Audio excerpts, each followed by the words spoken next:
There is a dish that was once placed before a king. Not a roasted swan, not a tower of spun sugar, not a haunch of venison, a bowl of soup, potatoes, water, salt. The reason it traveled from the cottages of the starving to the banqueting halls of the powerful is a story that has been deliberately, almost criminally, forgotten. Because when you control what a people eat, you control what they remember. When palaces adopted the food of the desperate, they did not give credit. They took the dish, renamed it in French, and called it refined. This list is the record they never kept. 25 dishes born in poverty. Each one, at some point, served at a table that had no right to claim it. Stay all the way to number 1. The dish at the top was eaten by a queen, and the woman who invented it never knew her name. Number 25. Stirabout. Water, oatmeal, salt. That is the complete recipe. You stirred it constantly because the moment you stopped it caught on the bottom and burned, and you could not afford to waste a single spoonful. In the cottages of rural Ireland, stirabout was breakfast for 500 years, sometimes lunch. On the hardest nights, dinner too. But the great royal kitchens of the 18th century had a version called crème d'avoine, enriched with cream, spiced with cardamom, served in Chinese porcelain with gilded spoons. Same dish, different bowl, different name, different story. The woman stirring the pot in the cottage and the royal cook in the palace were making the same thing. One was doing it to survive, the other was doing it to impress. Which version do you think ended up in the cookbooks? Number 24. Champ. Mashed potatoes with spring onions, butter, and hot milk. That is the entire recipe. In Ulster and County Down, a bowl of champ was placed on the table with a well of butter melting at the center. You ate from the outside in, preserving that butter pool as long as possible. Children understood this instinctively, the rules of things that mattered.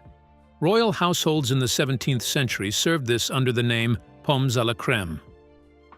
The French culinary establishment discovered that beaten potato with dairy was a vehicle for flavor unlike anything else.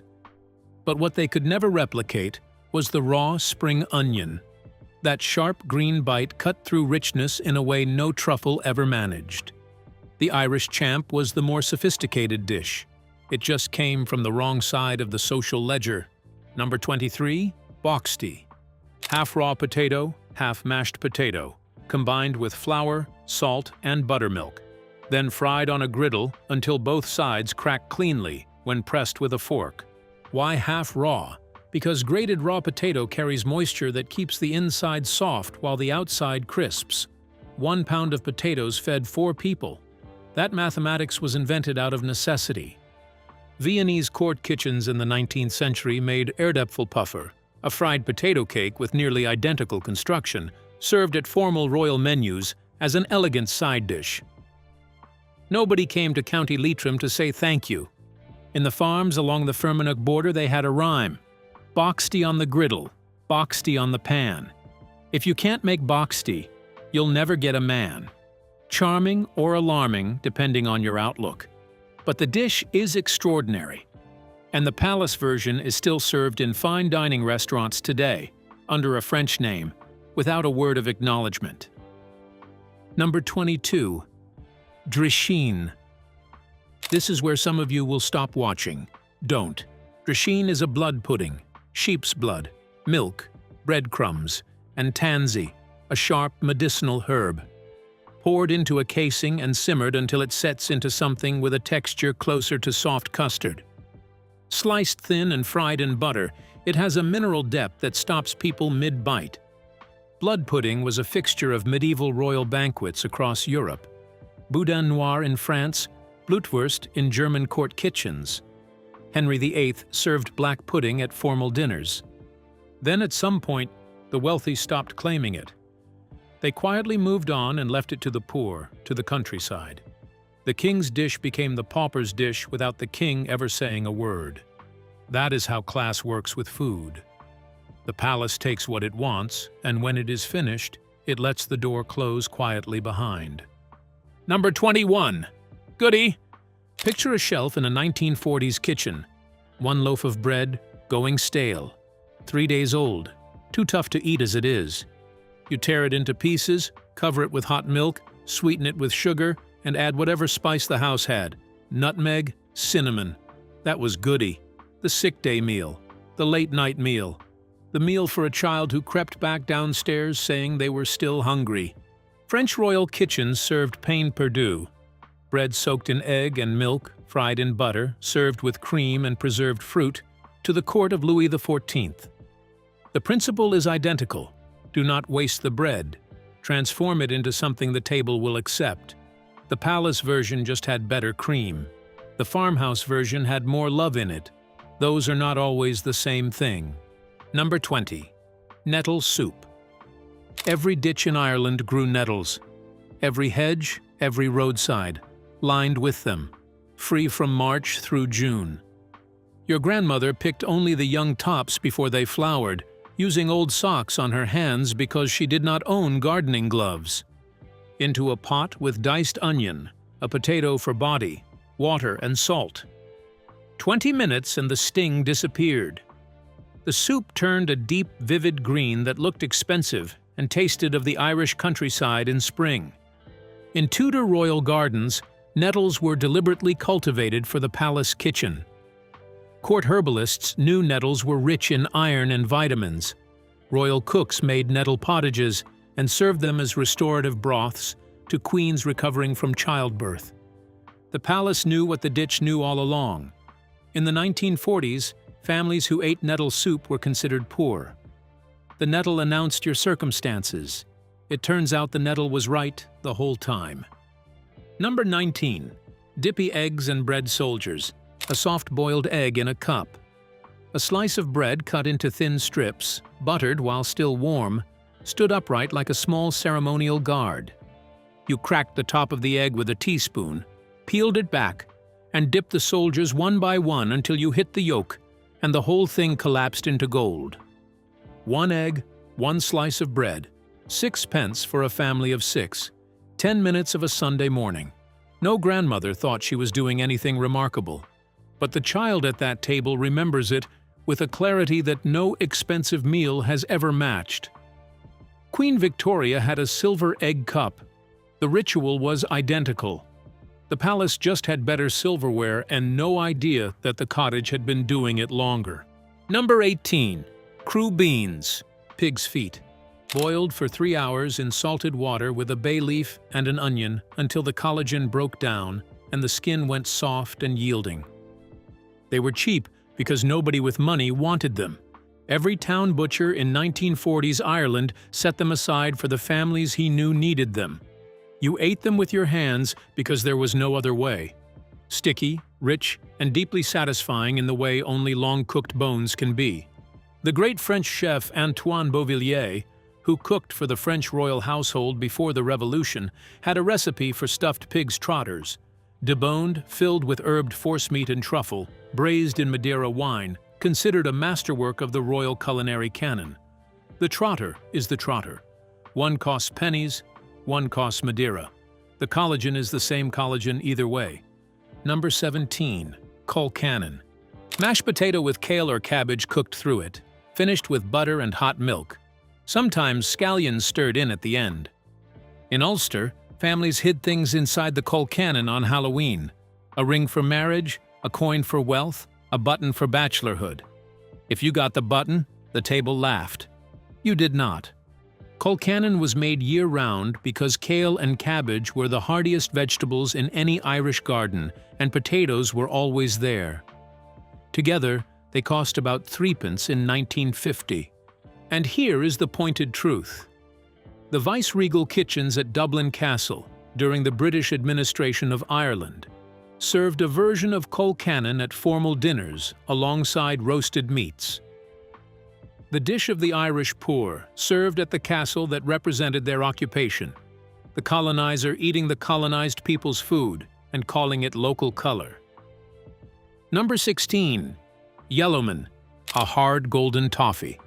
Golden syrup, brown sugar, butter, vinegar, bread soda. When the bread soda hits the hot sugar, It explodes into a pale honeycomb that cracks and splinters when you break it with a hammer. At the Old Lammas Fair in Ballycastle, County Antrim, Yellow Man has been sold since the 1700s. It stuck to your back teeth and pulled slightly when you chewed. That stickiness was the whole experience. The science behind Yellow Man and Palace Confectionery is identical. Heat sugar past its melting point, introduce aeration, allow it to set. The Palace had copper pans, trained confectioners, and Caribbean-imported sugar at enormous cost. The woman at the Lammas Fair had a pot and a hammer. The result was the same: 300 years of making it without once needing a royal kitchen to validate it. Number 15. Seaweed broth. Along the western coast of Ireland, Donegal down through Connemara and into Clare, women collected seaweed from the shoreline after storms. Dillisk, carrageen, sea lettuce, rinsed in fresh water and dropped into a thin broth with a bone or a piece of saltfish or nothing at all. The broth tasted of the Atlantic. Sharp, mineral, and something underneath that nobody has ever found the right word for. Japanese imperial court cuisine, kaiseki, has been built on seaweed for over 1,000 years. The imperial kitchen understood umami centuries before Western food science gave it a name. The West has now discovered seaweed and charges £14 for a small plate of it in tasting menu restaurants. The women of Connemara were ahead of schedule by about 100 years. They received nothing for the knowledge they had always carried. Number 14. Práti Ótain. Grated raw potato mixed with fine oatmeal, formed into thin flat cakes, cooked on a dry griddle with no oil, no butter. Crisp on the outside, soft in the middle, oat and potato flavors locked together in a way neither achieves alone. In counties Armagh and Tyrone, this was the bread you made when you had no flour and no money for the shop. 2 ingredients, both grown on the farm, costing nothing beyond the labor of growing them. Your grandmother made Práti Ótain by feel, knowing how much oatmeal to add by the texture of the grated potato in her hands. That knowledge existed in her palms and nowhere else. Oatcakes were a staple of Scottish royal banquets. James IV's court served them alongside imported wines as a national pride food. The same cake, poverty food south of the border, palace food north of it. Number 13. Cock-a-leekie soup. One old hen, the one that had stopped laying. 3 leeks, a handful of barley, water, and salt. The hen went into the pot, whole, and simmered for 2 hours until every molecule of flavor had migrated from the bones into the broth. She had given you eggs to eat and sell for 2 years. Now she gave you dinner for 3 days. The bird that could no longer earn her keep earned it one final time from inside a pot. Cock-a-leekie is documented in Scottish royal records from the 16th century. Served at the court of Mary Queen of Scots and at formal Scottish royal banquets for centuries, as a dish of national prestige. In Irish border farmhouses and Scottish crofting cottages, the same soup was made from the same exhausted laying hen for exactly the same reason. One of those versions is in the history books. Number 12. Blind scouse. Scouse without meat.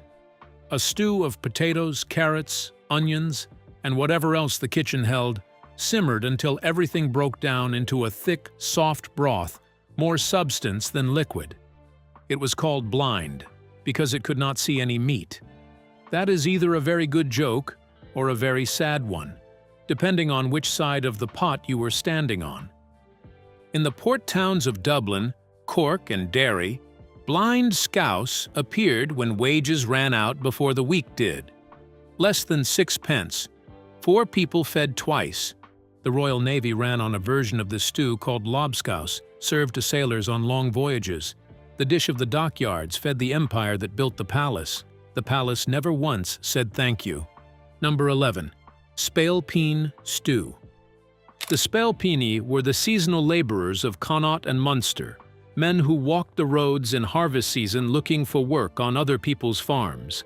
A Spalpeen stew was made from whatever could be gathered, begged, or traded.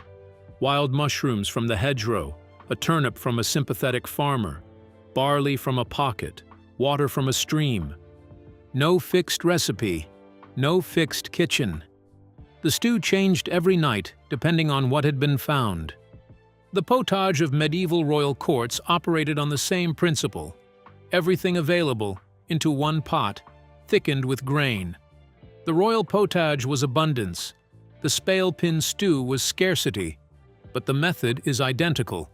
The wandering laborer and the palace cook were making the same architectural decision with completely different materials. One of them is in the history books. Number 10. Stirred oatmeal bread. No yeast, no kneading, no waiting. Oatmeal, flour, buttermilk, bread soda, salt, stirred until just combined, turned into a tin, 40 minutes in a moderate oven.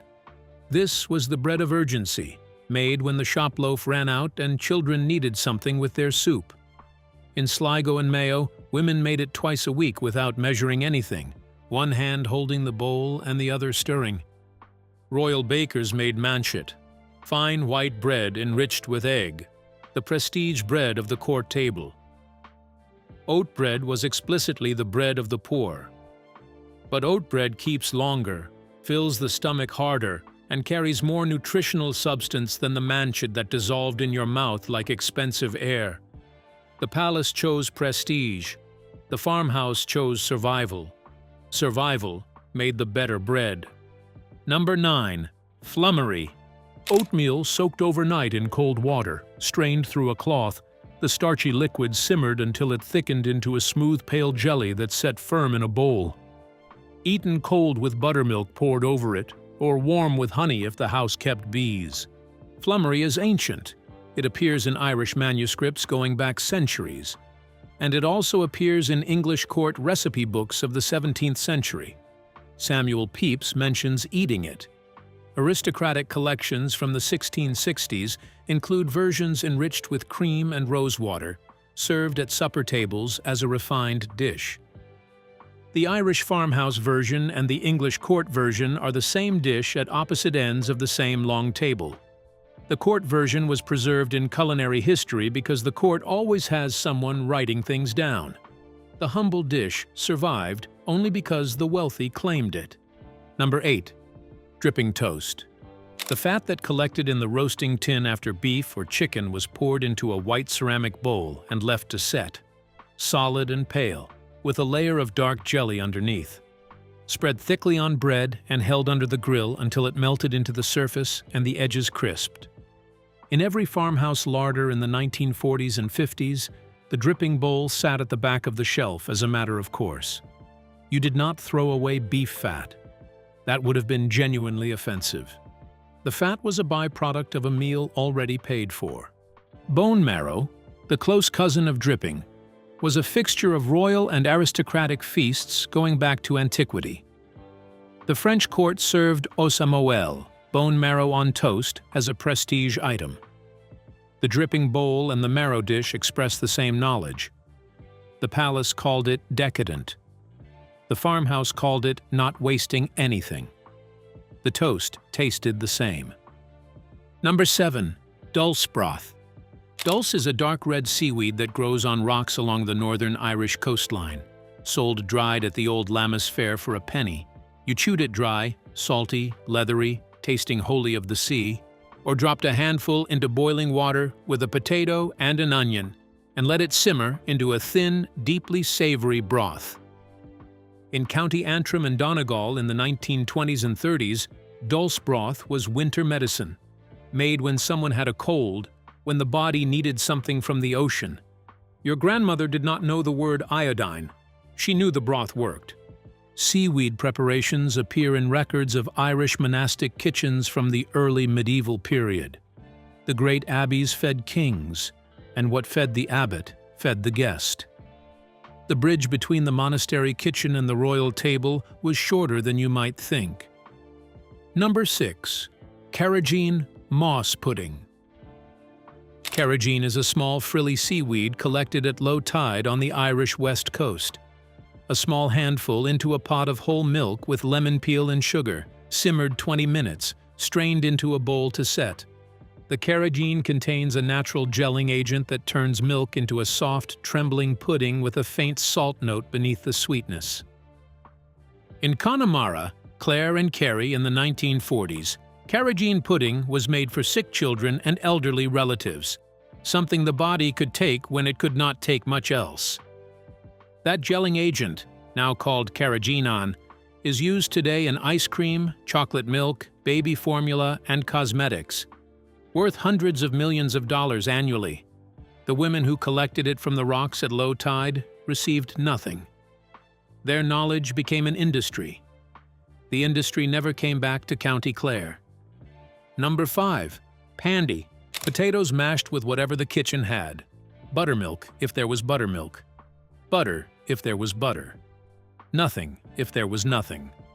Just the potatoes beaten hard until the lumps gave up. In Cork and Kerry, pandy was the Friday Lent meal, made when meat was forbidden and there was nothing else anyway. Children ate it from a bowl. Adults ate it from the pot if the bowl was needed for someone else. The Duchess of Parma's court cookbook from the 17th century contains patate alla panna, potatoes beaten smooth with cream, enriched with egg yolk, seasoned with nutmeg, served at formal ducal banquets. That is pandy without the cream, without the egg yolk, the same dish, the same beating action. The Duke had cream. The County Cork farm wife had her arm and a wooden spoon. Only one of them is in a historical archive. Number 4. Bran bread. Wheat bran, a small amount of flour, bread soda, buttermilk, salt, baked into a dense dark loaf that came out of the oven heavy as a stone, tasting of earth and grain with something almost sweet underneath. The bran was what the flour mill separated out from the white flour. In the 1930s and 40s, you could collect it cheaply from the mill because most people did not want it. Your grandmother wanted it. She knew a loaf would sit in the stomach for 4 hours. The recurring theme of this list must be named directly. The meals that kept ordinary families alive were built almost entirely from the things nobody with money wanted. The blood, the trotters, the bran, the seaweed, the nettles, the fat. The palace took the good cuts, the farmhouse took everything else. And then the palace came back later, called it artisan, and charged £4 a loaf. Number 3. Crubines and cabbage. Pig's trotters simmered for 4 hours in salted water with a bay leaf and peppercorns until the meat fell from the bone and the broth went thick and glossy with collagen. A head of cabbage added in the last half hour, absorbing every flavor the trotters had given up, served in a bowl with the broth spooned over and a piece of bran bread to mop up the liquid. In Cork and Limerick in the 1940s, this was a Friday night meal, a Saturday dinner, a Sunday supper. Less than a shilling. A family of 5 fed, with enough left for the next day. French high culinary tradition has pied de cochon à la Sainte-Ménehould. Pigs' trotters braised for hours, coated in breadcrumbs, grilled until the coating crisps, known in Parisian restaurant culture by the 18th century, eaten by kings and philosophers. Same animal, same foot, same collagen. One is in every French culinary history book ever written. Number 2. Praesec. The word means a mess, a jumble. It is also the Irish name for charlock, a yellow-flowered weed that grows in cornfields and along roadsides throughout the country. In the hungry years before and after the famine, praesec was collected from the fields by families who had run out of everything else. Young leaves boiled in water with a piece of turnip, a handful of oatmeal, a bone that had already been used twice, a thick, rough green soup that tasted bitter and strong and absolutely nothing like anything you would choose to eat unless the alternative was not eating at all. In the 1930s and 40s, older women in Connaught still made praesec in early spring, learned from their mothers who had learned it from the famine generation. Medieval European courts employed herbalists who kept collections of wild plants including charlock for culinary and medicinal use. The palace ate wild greens out of knowledge. The Irish poor ate them out of necessity. The plant was the same plant. The hunger was very different. Number 1. Potato soup with buttermilk.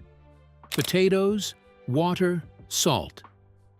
Buttermilk stirred in at the very end, so it did not curdle, giving the soup a sharp sour edge that cut through the starchiness of the potato and made the whole thing taste alive. That was the meal. Not a starter, not a side dish. The meal. In every county in Ireland, Donegal to Cork, Clare to Wexford, potato soup with buttermilk appeared on the table when there was nothing to put with the potatoes, when the saltfish was finished, when the bacon had been stretched to its last slice, when the eggs had been sold at the market because the family needed the money more than the protein. Those evenings were not rare. They were ordinary. Now, the Queen. In 1847, the worst year of the famine, relief workers documented a version of this soup and circulated it in England as evidence of Irish resourcefulness under impossible conditions. That document reached London and was read by people connected to Queen Victoria's household, under enormous political pressure over the Irish catastrophe. Somewhere in the noise and the guilt, potato soup was being discussed at the level of palace households as a model of how much could be made from how little. That same soup kept a woman named Bridget Malone alive with 8 children in a 2-room cottage outside Strokestown through the worst winter in living memory. 1 bag of oats rationed since October, a handful of nettles, a pot of water. The eldest child was 14. The youngest was 11 months old. She never lost one of them. The soup reached the palace as a conversation. It reached the cottage as a meal. In the cottage, it was enough. These 25 dishes were never about being poor. They were about refusing to let the people at your table go hungry, about looking at a pot of water and a handful of nettles and deciding that was enough to work with. The palace took these dishes one by one, dressed them in cream, renamed them in French, left no record of where they came from. Make one this week. Boil some nettles. Make champ on a Tuesday for no reason. Fry boxty on a Saturday morning and eat it at the table. If your grandmother is still there, call her. Ask what she used to make. Write it down. Those recipes are not in any book. They live in the memories of women who never measured a single thing and never thought what they were doing was worth remembering. It was worth remembering.